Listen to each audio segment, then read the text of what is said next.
चीन और पाकिस्तान का खतरनाक सैन्य गठजोड़ भारत की सुरक्षा के लिए बनता जा रहा है सबसे बड़ा खतरा। सीडीएस जनरल अनिल चौहान ने देश को सतर्क किया है और बताया है कि पाकिस्तान के 80% हथियार अब सीधे चीन से आ रहे हैं और ये गठबंधन भारत की स्थिरता पर गहरा असर डाल सकता है। भारत और पाकिस्तान के बीच मई महीने में हुई सैन्य झड़पों का जिक्र करते हुए जनरल चौहान ने कहा, ये शायद पहली बार था जब दो परमाणु संपन्न देश सीधे टकराए।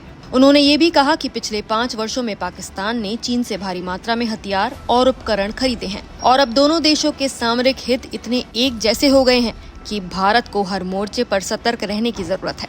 सीडीएस ने साफ कहा, पाकिस्तान, चीन और बांग्लादेश के बीच जो रणनीतिक समानता बन रही है उसका असर भारत की स्थिरता और सुरक्षा पर पड़ सकता है। इतना ही नहीं, भारत के उप सेना प्रमुख lieutenant general Rahul R Singh ने भी बड़ा खुलासा किया है। उन्होंने बताया कि 7 से 10 मई के बीच जब भारत सीमा पर संघर्ष कर रहा था, तब सामने से पाकिस्तान और पीछे से चीन उसका पूरा समर्थन कर रहा था।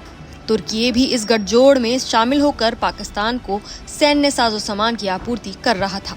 तो भारत वास्तव में 3 मोर्चों पर लड़ रहा था, सामने पाकिस्तान, पीछे चीन का समर्थन और तुर्की की हथियारों की सप्लाई। सीडीएस चौहान ने चेताया कि हिंद महासागर क्षेत्र में चल रहे आर्थिक संकट का फायदा उठाकर बाहरी ताकतें भारत की रणनीति पकड़ को कमजोर करने में लगी हैं। उन्होंने कहा, चीन खुद सामने आने के बजाय पाकिस्तान जैसे पड़ोसी देशों का इस्तेमाल कर भारत को अस्थिर करने की रणनीति अपना रहा है। तो सवाल अब बड़ा है, क्या भारत इस चीन पाकिस्तान गठजोड़ का सामना करने के लिए तैयार है?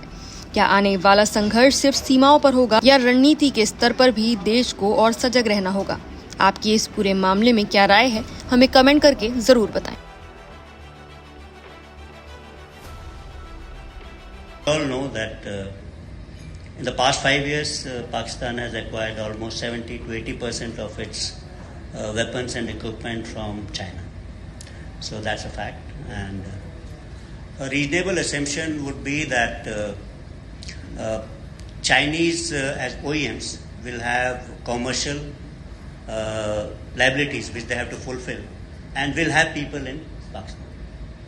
So, and we all know today in defense companies there are always ex-servicemen who work there, there are civilians who work there. So there would be people who would be meeting their commercial obligation. That equipment has to service, it has to function. It happens for India also, it happens for all countries.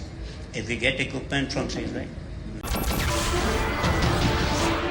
नमस्कार, मैं हूं मानक गुप्ता। अगर आपको हमारा ये video पसंद आया हो तो इसे लाइक और शेयर जरूर करें और हाँ, हमें सब्सक्राइब और फॉलो करना ना भूलें ताकि आप देश और दुनिया की कोई खबर मिस ना करें। तो जुड़े रहिए हमारे साथ और देखते रहिए न्यूज़ 24।